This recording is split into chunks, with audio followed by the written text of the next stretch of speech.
وحده لا شريك له وأشهد أن محمدا عبده ورسوله اللهم صل وسلم وبارك وكرم على سيدنا ومولانا محمد وعلى آله وصحبه أجمعين رب اشرح لي صدري ويسر لي أمري واحلل عقدة من لساني يفقهوا قولي اللهم إنا نعوذ بك من علم لا ينفع وقلب لا يخشع وعمل لا يرفع ودعاء لا يستجاب لها من يا رب العالمين.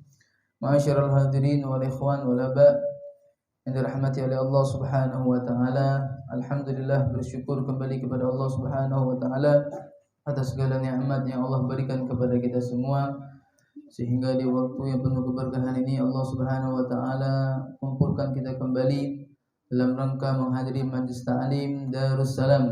Yang insyaallah kita doakan siapapun yang menghadiri majlis ini, insyaallah akan Allah Subhanahu wa taala akan masukkan ke dalam surganya Allah Subhanahu wa taala bisalamin mubin.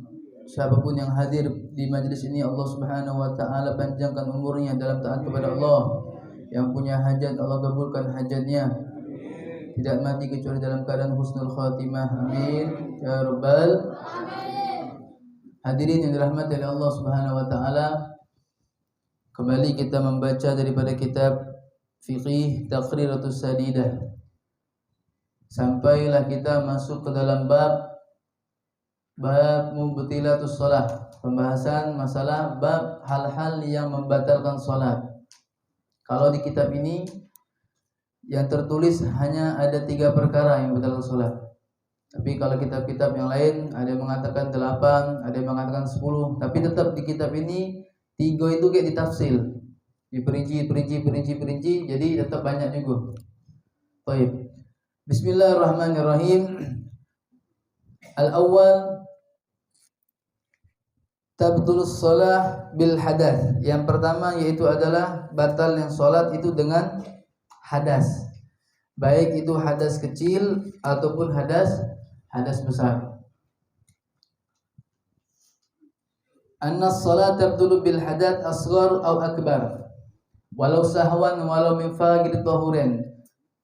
Salat kita itu akan batal kalau seandainya di pertengahan salat, bukan setelah salat atau sebelum salat, di pertengahan salat itu datangnya hadas kecil atau hadas besar.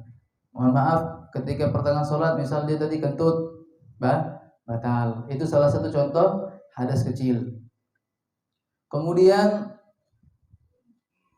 yang kedua yang membatalkan salat yaitu adalah biwuqu'in najasati illam tulqa halan min ghairi hamlin. Ya, datangnya satu najis di bajunya atau di badannya illam tulqa halan min ghairi hamlin.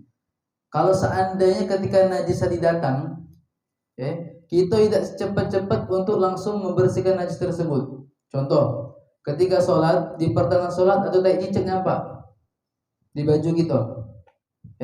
Kalau kita tidak cepat-cepat langsung kita tepis najis tersebut, maka sholat kita batal. Tapi kalau seandainya ketika nyampak langsung kita tepis najis tersebut, ingat ditepis. Atau baju itu yang kita goyangkan. Tidak boleh kita pegang najis tersebut. Apalagi kita bawa pakai tangan kita. Kalau kita bawa atau kita pegang najis tersebut, maka batal.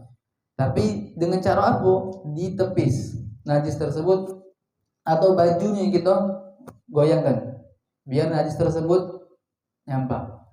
Nah, dengan cara seperti ini maka sholat kita tidak batal. Dengan syarat tadi apa? Langsung. Bukan ditunggu dulu, dijingok, diawasi dulu, tai apa bukan ini hitam-hitam ini, dijingok dulu. Nah, kalau masih ada jeda, sholat dia batal. Paham? Jadi harus langsung.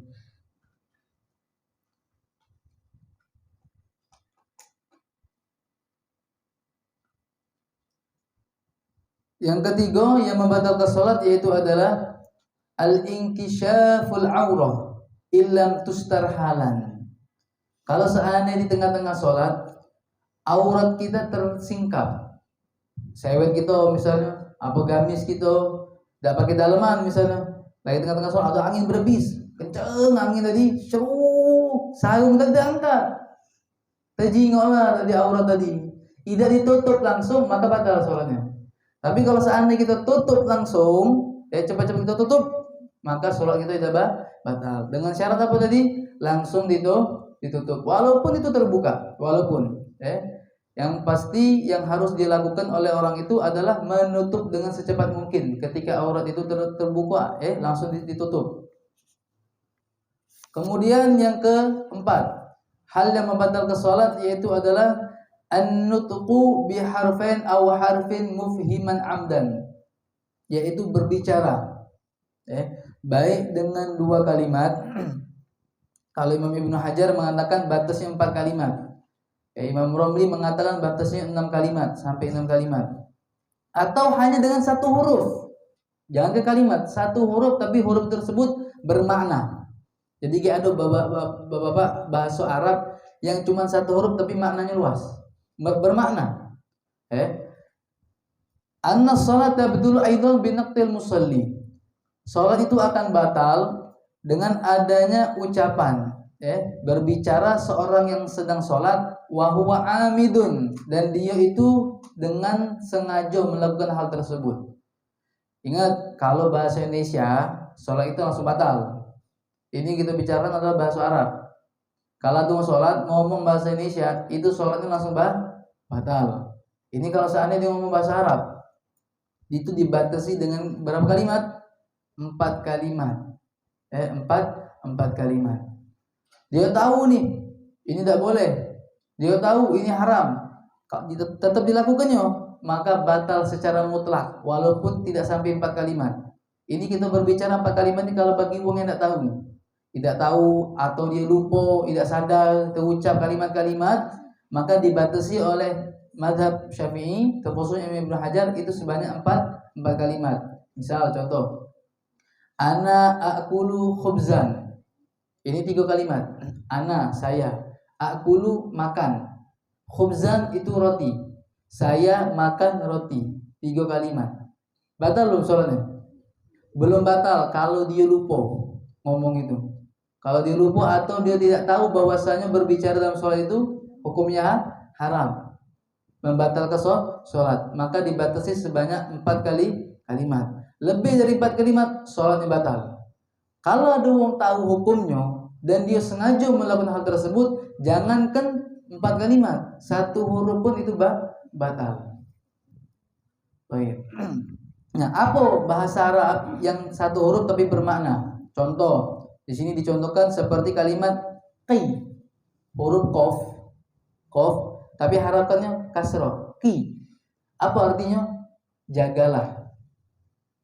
Cuma 1 huruf itu. Artinya apa? Jagalah. Kemudian apa lagi? Ai. Sama, itu artinya apa? Jagalah.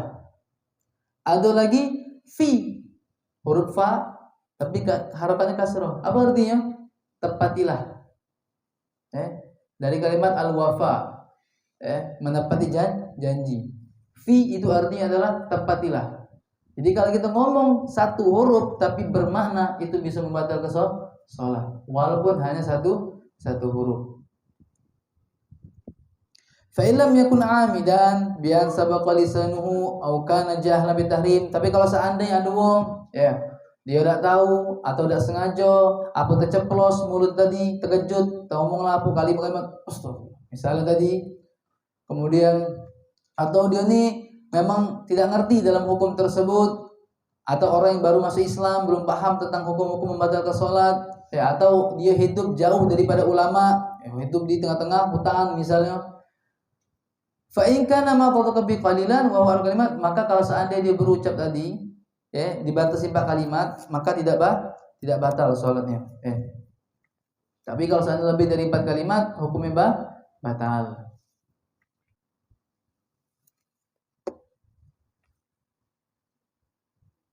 Sekarang launa nataqa binadmil qiraah. Kalau seandainya ada orang lagi sholat, di dalam Al-Quran itu kan ada ayat-ayat yang mana ayat tersebut menggunakan kalimat khitab. Khitab itu kita ngajak ngomong. Ada kalimat kamu di situ. Contoh seperti kalimat dalam surah Maryam, ya Yahya khudil kitaba biquwwah. Wahai Yahya, ambillah, peganglah kitab itu dengan kuat, dengan kokoh. Kalau seandainya tengah-tengah sholat, ada kawan kita bernama Yahya, ya tak? Kita baca ayat ini dengan niatan ngajak dia ngomong, walaupun ini ayat Al-Quran, tapi ada niatan untuk memberikan isyarat berbicara kepada si Yahya, maka sholat kita batal. Walaupun yang dibaca ini adalah ayat Al-Quran. Kenapa batal? Karena di situ dia ada berinteraksi dengan selain Allah. Si Yahya tadi, ketika sholat tak boleh kita berinteraksi selain kepada Allah. Tapi kalau seandainya dalam hati si yang sholat tadi, aku niat baca Al-Quran plus untuk ngomong dengan si Yahya, jadi dia pasang dua niat di situ, pasang dua niat. Dia baca Al-Quran plus memang untuk memberikan isyarat kepada Yahya. Boleh tak? Boleh. Dengan syarat dia di situ membaca Al-Quran plus dengan memberikan isyarat. Jadi kalau seandainya ada maco sengaja dia membaca ayat ini dengan hanya memberikan isyarat, ini batal sholatnya. Paham? Tapi kalau seandainya di situ ada dua niat, dia membaca ayat Al-Quran plus kebetulan ada si Yahya di sebelah dia tadi. Ya Yahya khudil kitaba biquwwah. Macam mana hukumnya? Kalau dia pasang dua niat maka tidak batal.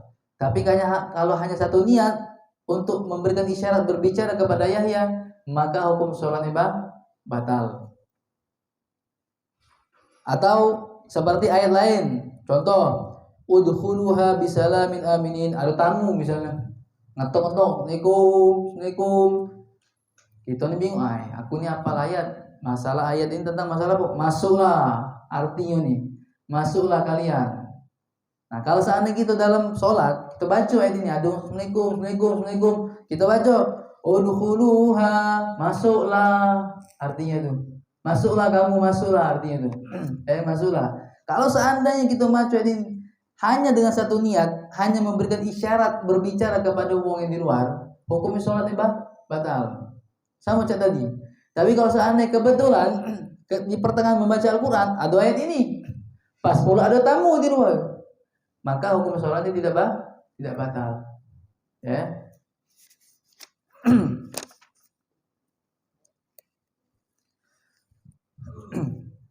Lau tawaqqafatil qira'ah ala tanahnu bidzuhuri harfain fahal yajuz. Sekarang ada orang sholat, dia ini kalau sholat galak berdehem. Boleh tak orang sholat berdehem? Boleh, tapi dengan syarat. Agak ada pembahasan sini. In kanatil qira'ah wajibah kal Fatihah atau tasyahud akhir. Kalau seandainya bacaan sholat itu yang lagi dibaca bacaan yang wajib, contoh seperti Fatihah, tasyahud akhir, itu yang wajib.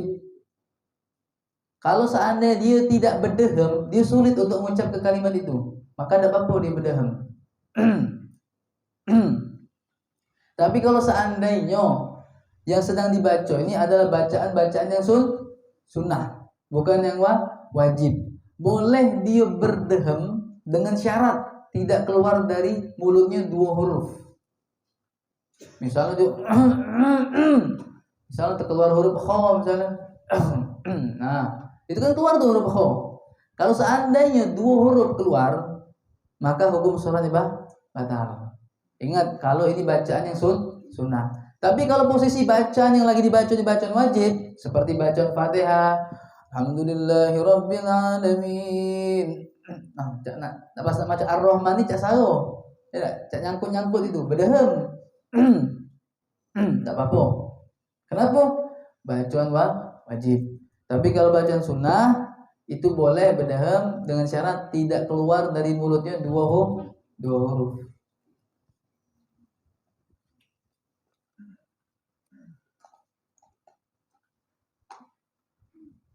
Lau kana al-musalli sha'iman wa wasalatin nukhama ila haddidh dhahir wa ta'adzar ikhraju illa binuti harfin fahal yajuz. Sekarang ada orang salat, posisi dia lagi puasa.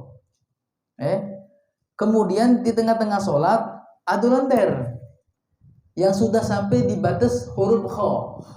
Sudah di sini.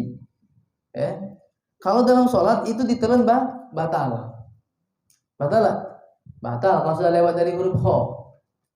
Kita telan. batal. Karena itu sudah dari dalam, sudah tidak keluar dari huruf ho pangkal ujung sini, kita telan lagi batal. Ya. Nah, ini posisi lagi puasa. Apakah boleh dia untuk berdaham bahkan sampai mengeluarkan daripada lender tersebut ketika sholat, di pertengahan sholat? Apa hukumnya? Ya juzulahu mura'atan lis-shaum wala tabtulu shalah. Boleh bagi orang tersebut untuk berdaham bahkan sekalipun itu lendernya keluar. Biar apa? Untuk mencegah daripada batalnya puasa. Sholat dia tidak batal.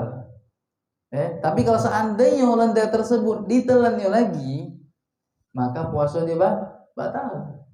Makanya diperbolehkan di pertengahan sholat walaupun itu lender keluar di pertengahan sholat, di pertengahan sholat keluar, kemudian diludah boleh ngeludah dengan sholat, boleh tak?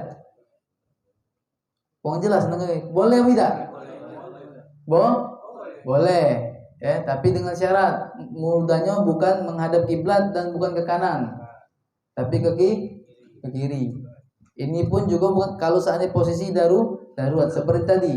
Ada landeng, naik sholat, keluar lagi puasa, ya ludah tak mungkin kamu tahan di situ lah. Tak sanggup bacaan. Keluar dengan pelan. Kalau ada tisu di kantong lebih bagus, pakai tisu, buang. Itu.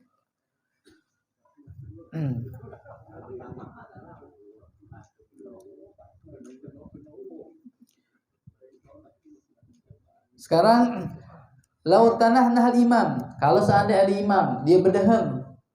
Fadhaharu min warfat, dan tampak dari dahaman itu 2 huruf yang keluar.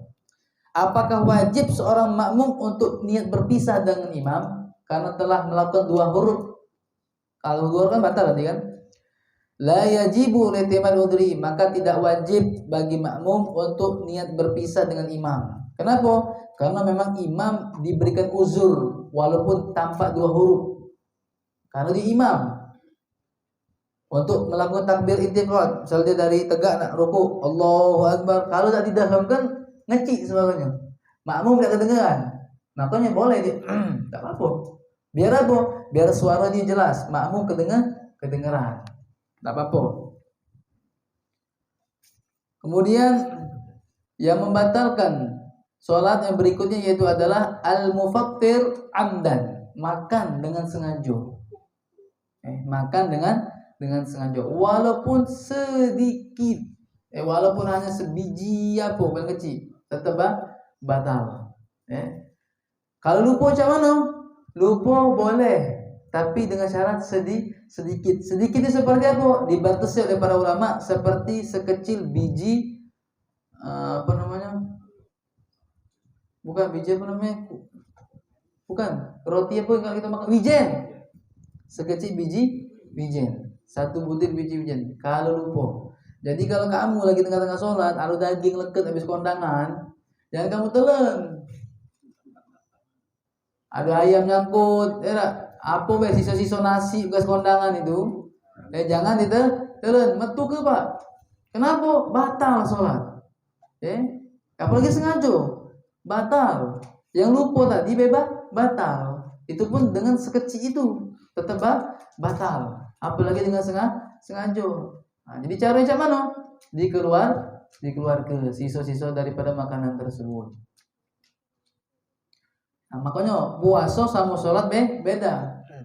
Kalau puasa tadi kan sholat, kalau seandainya sedikit lupa tidak apa-apa, dikit tapi kalau puasa sedikit nak banyak tidak batal kalau lupa.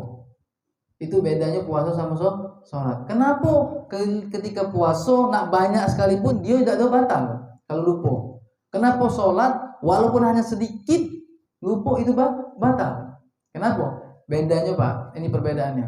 Karena ketika kita lagi sholat, ada sesuatu yang tampak daripada rangkaian ibadah.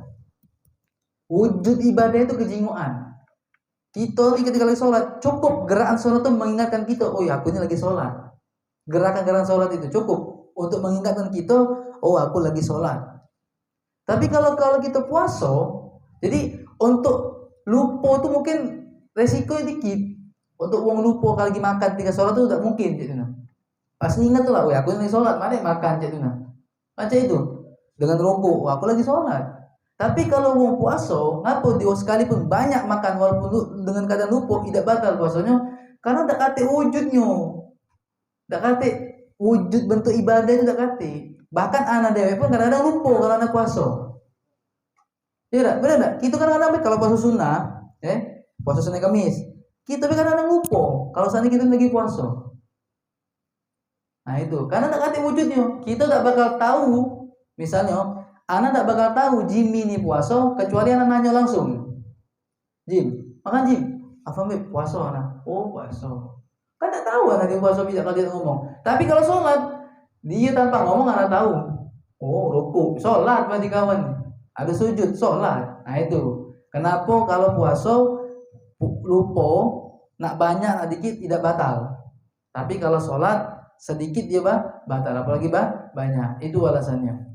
Karena wujudnya ada kalau sholat itu. Kemudian berikutnya yang membatalkan sholat yaitu adalah thalatha harakat mutawaliyah wala sawan. Ini sering Anda jelaskan.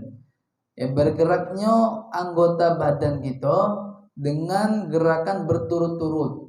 Sebanyak 3 kali berturut-turut. Walaupun dia lupa, tetap hukum sholatnya batal. Jadi gerakan itu dihitung maju selangkah, kaki kanan kaki kanan, kaki kiri, itu dua gerakan sudah. Jadi kalau dia maju untuk mengisi saf kosong dengan 3 langkah sekaligus tanpa berhenti, batal sholat. Kan sudah sering ngomongin cara untuk mengisi saf, atau ketika kita lagi sholat ada nepek gitu dari belakang untuk mundur. Itu hati-hati, jangan sebasingan mundur dengan cepat, tapi injak jeda. Mundur dulu selangkah, kaki kanan, kaki kiri, stop. Baru mundur lagi. Jangan langsung 1, 2, 3. Nah ini batal sholatnya Pak. Jadi injak jeda. Ada satu gerakan tapi batal. Ada satu gerakan tapi itu bisa membatalkan sholat. Gerakan apa? Seperti contoh anak ngisi saf kosong, tapi dengan cara meloncat. Satu gerakan tapi meloncat, jebu, batal sholat. Kenapa? Merusak hayat sholat. Wong ngeloncat itu dia merusak, membuat karakter orang sholat itu menjadi jelek. Dengan loncatan tersebut jadi karakter suatu riuh ini sholat kok loncat-loncat. Nah itu wong ini nggak ada lemah. Nah itu dia merusak hayat sholat. Gerak sholat itu dirusak gara-gara dia loncat. Atau dengan satu gerakan batal. Contoh apa? Ngocowong. Contoh kemana kita bahas masalah satir sejadah. Kalau sudah ada satir sejadah sholat lewat, itu sunnah bagi kita untuk menghadang. Tapi di kita ini tadi gara-gara kita greget, hati utak kan ada sejadah masih lewat di kita bocor, berdempang, batal sholat gitu. Kenapa? Gerakan itu tuh yang merusak sholat. Walaupun hanya satu tonjokan. Kenapa batal? Karena posisi gerakan itu merusak keindahan sholat. Jadi uang ini juga tak lemah. Apa dia lah uang Islam ini? Kalau uang Islam ini sholat nangani uang baca tak mana? Nah itu, Jadi satu gerakan itu batal. Ada berapa gerakan pun tidak batal. Ada beberapa tempat.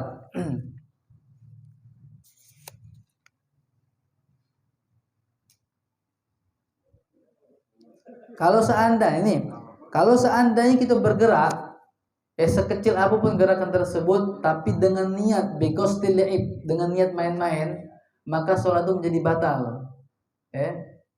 Secara mutlak batal. Nah, sedikit apapun gerakan kita, ingat kalau di situ ada niat main-main, maka langsung batal sholat itu. Kemudian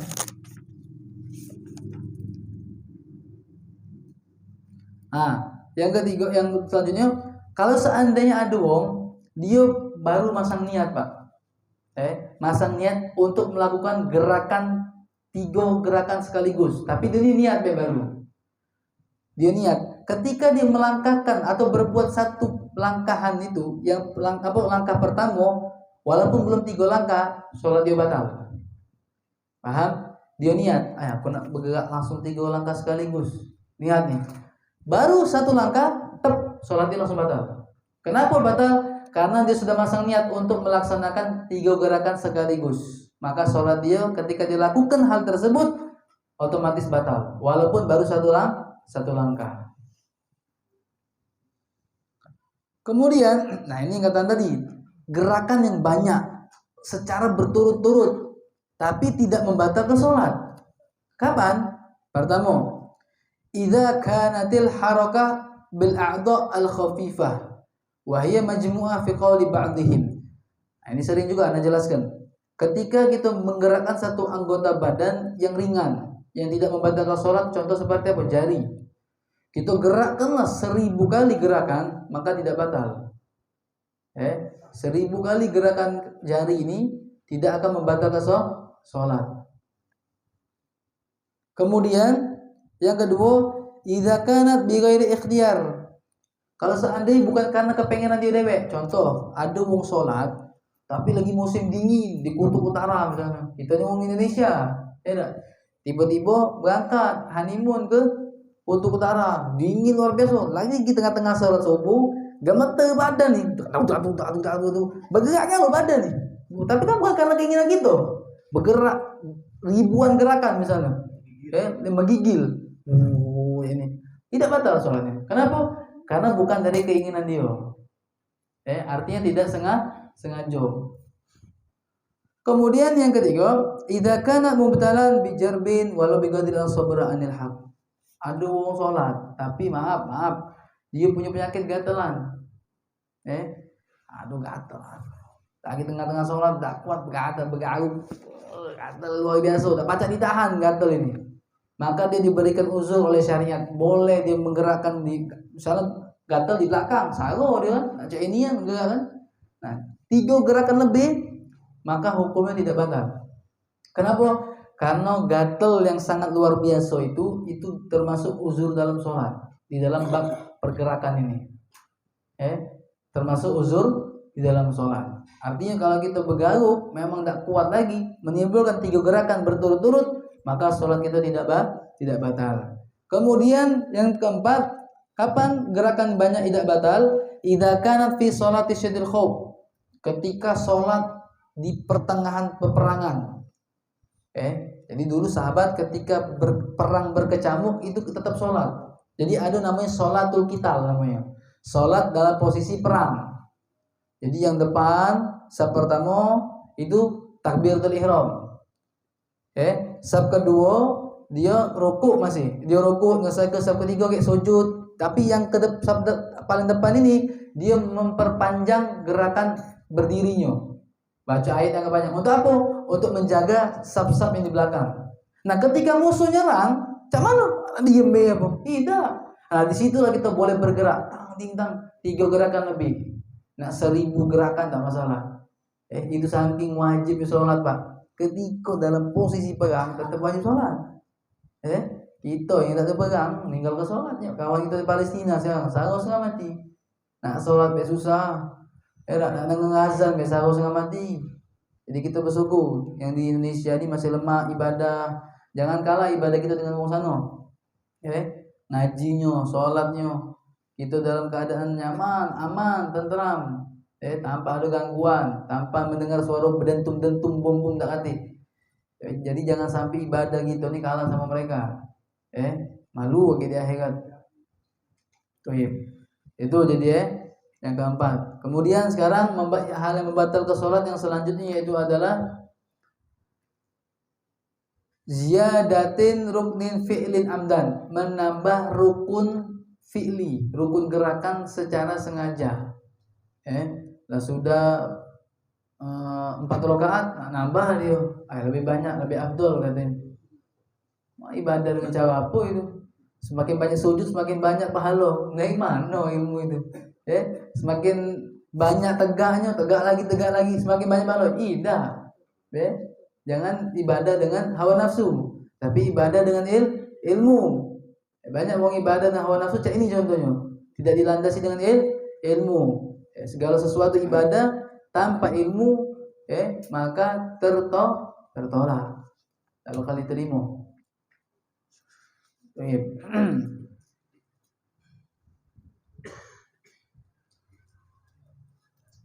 Kemudian hal yang membatalkan sholat selanjutnya itu adalah at-taqaddum ala imamihi bi ruknin fi'lain wa takhallub bihima bi ghairi udhur. Mendahului imam, ini berarti di makmum mendahului sholat imam di dua rukun fi'li. Tidak harus nak rukun panjang atau rukun pendek, terserah nak rukun pendek atau rukun panjang, dia mendahului imam dalam dua rukun. Contoh, ketika imam ruku, belumlah imam mengucapkan sami Allahu liman hamidah, dia i'tidal. Satu itu. Ketika imam nak sujud, imam bawa ngomong Allah, dia palak dia di bawah. Batal salat dia. Batal. Jadi ini banyak terjadi. Kadang-kadang imam itu baru Allah belum akbar, makmumnya lah duduk selesai. Imamnya belumlah selesai berdiri dengan sempurna, makmum lah tegak, kalau lah tegak lah sempurna. Ya ini kadang-kadang karena imamnya mungkin faktor umur juga. Sagona tegak lama jadi yang makmum tadi lah lama juga nunggu sujud. Jadi dia tegak duluan nunggu. Ini. Kalau seandainya dia mendahului dua rukun, tidak harus berturut-turut dalam satu sholat, ini yang bahas dalam satu sholat. Pertama misalnya ketika i'tidal dari ruku, imam baru sami, dia lah sudah tegak. Imam belum selesai tegak. Pas nak sujud, itu juga baru Allah, dia sudah nyampak kepala. Dua rukun batal sholatnya. Batal.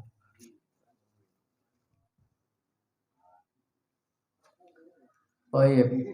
Kemudian yang selanjutnya yaitu adalah an-niyat qat'us shalah. Ketika sholat, di pertengahan sholat ada niat nak mutus ke sholat. Iya. Batal tak sholat? Misalnya batal. Otomatis batal itu. Walaupun ada hal-hal yang membatalkan sholat, tidak tergantung, tidak ada makan apa-apa, tidak bersentuhan dengan bukan mahram, niat batal ya. Itu otomatis batal sholatnya. Batal. Kemudian menggantungkan sesuatu, sekiranya kalau sesuatu datang maka dia batal sholatnya. Contoh, ketika sholat dia ini ada janji, ana ada janji sama Jimmy misalnya, Jim jam 1 kuma Jim misalnya, siap beb, udah ana nunggu Jimmy datang, sholat dulu be, anten nunggu, anten nunggu sholat. Cuma di pertengahan sholat, kalau Jimmy datang batal be sholatnya. Jangan ke Jimmy datang, ketika sudah niat itu batal sholat. Kenapa? Karena menggantungkan sesuatu. Ada sesuatu di selain sholat. Nunggu Jimmy datang, sholat batal. Jangan ke Jimmy datang, paslah niat itu batal otomatis. Jadi tidak boleh ada niat dalam hati kita ketika sholat, niat untuk memutuskan sholat. Baik itu dengan ketergantungan atau tidak. Hukum sholat ini batal secara otomatis. Kemudian yang 14, at-taraddud fi qat'iha, ragu-ragu. Ragu-ragu. Ini bisa membatalkan sholat. Ini bisa membatalkan sholat. Contoh, tadi lah niat belum catnya belum. Keragu-raguan ini terlalu lama timbul di hatinya. Ingat, kalau cuma sebentar, hilang kelah, tepis kelah. Tapi kalau lama ragu-ragu ini sampai ke rakaat kedua, masih ragu niat belum tadi apa macam mana belum tadi, cak belum ini, cak tidak. Nah, kalau lama batal sholatnya. Jadi kalau sudah ada ragu-ragu Pak, cepat-cepat hilang kelah, yakin kelah, pilih kelah, tentukan pilihan Anda. Nah batal lah tidak, cak itu nah. Tapi kalau lama otomatis batal sholat itu. Kenapa? Terlalu panjang ragu-ragunya itu. Jadi kalau ada ragu-ragu dengar baik, putuskanlah pilihan. Batal tidak, itu nah. Kalau batal batal, tidak, lanjutkan, hilangkan keraguan untuk batal tadi. Paham?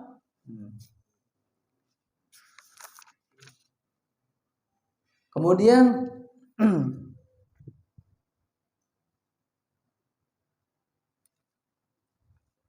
alladzi yalzamu fihi niyatul imam. Ini tidak terlalu penting sebenarnya. cuma enggak penutup. Habis ini ada tanya jawab. Lama ada tanya jawab. Wajib niat imam di 4 tempat. Jadi kalau kita sholat jadi imam, wajib mengucapkan niat imam itu di dalam 4 sholat. Yang pertama ketika sholat Jumat. Jadi siapapun yang jadi imam sholat Jumat meniatkan imaman itu hukumnya wajib. Kemudian ketika sholat mu'adah, sholat qada, ya. Kemudian al-mandhurah jamaah, sholat berjamaah. Maksudnya apa? Sholat 5 waktu biasa. Jadi niat imam itu wajib. Kemudian sholat al-mutaqaddimah fil madar, sholat jamak takdim ketika hujan. Ini tidak berlaku lagi zaman sekarang. Ini di zaman Nabi berlakunya. Sudah dihapus sebenarnya di dalam kaidah ilmu fikih. Jamak takdim ketika hujan. Itu. Sekarang tidak berlaku lagi. Boleh kalau zaman Nabi dulu jamak takdim. Atau jamak takhir itu boleh di zaman Rasulullah SAW. Kenapa? Karena waktu itu masjidnya cuma siko. Sahabat tuh nak ke masjid jauh. Jadi di jamak sholatnya. Memang hujannya terus tidak berhenti, maka sholatnya boleh di jamak. Baik, wallahu a'lam bishawab. Insyaallah pembahasan selanjutnya kita akan membahas masalah tentang sujud sahwi. Sujud sahwi. Wallahu a'lam bishawab. Fadhol. Kalau ada yang bertanya, silakan. Masih ada waktu kurang lebih 7 menit. 7-8 menit lah. Waalaikumsalam warahmatullahi wabarakatuh. Imam itu kan duduknya di sudut sekali tegak. Imam di tengah-tengah kita talang dengan dinding. Kita tidak bisa memperhatikan geraknya imam. Imam ini dia baru Allahu Akbar, kita kira dia sudah rukuk. Tungguin. Kadang-kadang mau Habib tadi kondisi fisik dia tadi. Nah, bagaimana cara imam itu mesti mensiasati. Dia dulu sudah rukuk, dulu baru Allahu Akbar. Terus sujud juga dia sudah sampai ke lantai, baru dia Allahu Akbar. Jadi makmum tidak terlalu melo. Kalau makmum terlalu mendahului jadi dari keledai ya, tapi kalau dalam mendahului imam. Jadi ini. Baik. Jadi kalau seandainya kita pengen mempraktekkan cara tadi, maka kita menghilangkan kesunahan. Jadi sunnahnya Nabi ketika kita memulai gerakan, disitulah kita bermulai untuk mengucapkan takbir. Allahu Akbar, Sami Allah. Jadi ucapan dengan gerakan seimbang. Itu sunnah. Kalau seandainya nak mempraktikkan dengan cara tadi, artinya selesaikan dulu rukuk, la tegak, i'tidal, baru mengucapkan Sami Allahu liman hamidah. Itu boleh, tapi tidak sunnah. Artinya bisa jadi hukum memang makruh. Hukum memang makruh. Cara cara mensiasatinya sebenarnya yang paling benar yang mensiasatinya bukan si imam, tapi si makmum.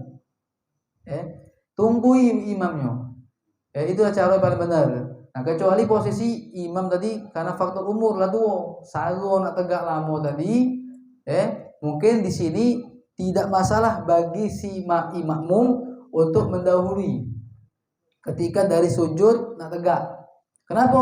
Karena lama. Tapi kalau seandainya ini masih baca ditunggu. Itu lama-lama nih ya. Biasa, masih standar lah bahasa gitu tuh. Enggak apa-apa, tunggui. Tunggui. Gini, Pak, artinya ketika sujud ketegak itu kan agak sulit nak nyingok imamnya.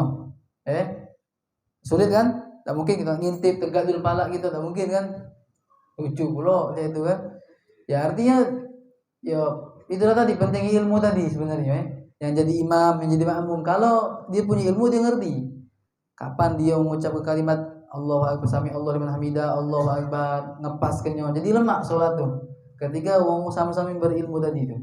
Yang repot tuh kalau seandainya imam tidak berilmu, makmum tidak berilmu. Salah tadi. Maka jangan nanti mungkin ngintip dulu dia. Tegak belum imam ini. Jadi itulah tadi. Kalau baca tadi itulah Pak Jul, tetap jangan mendahului imam. Jadi tetap yang mensiasati itu dari makmum bukan imam. Paling pas dari sujud tegak dulu lah yang sulit. Tapi kalau dari ruku i'tidal masih terjengok. Nah, kita yang terhalang oleh dinding, patokannya siapa? Kawan kita di belakang imam. Yang saf di belakang, patokan saf yang di depan. Itu. Wallahu a'lam. Kalau makmum kadang galak melo ini, imam baca ayat, makmum ini galak melo baca ayat, terdengar kita di samping batal. Tidak batal. Kalau batal tidak, cuma makruh. Bahkan bisa menjadi haram. Sholatnya sah. Haramnya kenapa? Sini. Pak, itu ibadah itu bukan hanya berbicara tentang ibadah, tapi di situ Islam mengajarkan akhlak dan adab. Ya, ingat, kita ini ibadah bukan hanya tentang ibadah. Sama belajar ilmu majlis, bukan hanya sekedar ilmu itu belajar, tapi tentang adab. Adab duduk, adab majlis, adab ngomong. Sama sholat itu juga. Ketika kita sholat jangan sampai mengganggu kekhusyuan kawan kita sebelah. Kenapa bisa haram? Karena mengganggu kekhusyuan kawan yang lagi sholat. Ketika imam baca ayat, kita sunnah diam. Tak ada sunnah kita maco, apalagi melo dia tidak. Sunnah diam mendengarkan bacaan dari imam.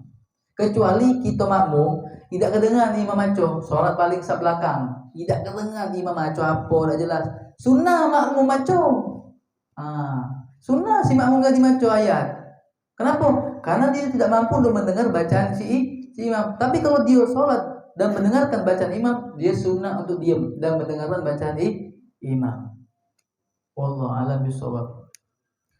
A'udzu billahi minasyaitonir rajim. Bismillahirrahmanirrahim. Alhamdulillahirabbil alamin. Allahumma shalli wa sallim ala sayyidina Muhammad wa ala sayyidina Muhammad. Allahumma anfa'na bima 'allamtana rabbi 'allimna alladhi yanfa'una rabbi faqihna wa faqih ahlana wa qarabatin lana fi dinina. Allahumma hdina bihudak waj'alna mimman yusari'u fi ridhak ولا تولنا وليا سواك ولا تجعلنا ممن خالف أمرك وعصاك وحسبنا الله ونعم الوكيل ولا حول ولا قوة إلا بالله العلي العظيم. اللهم أغرنا بالعلم وزينا بالهلم وأكرمنا بالتقوى وجملنا بالعافية يا أرحم الراحمين.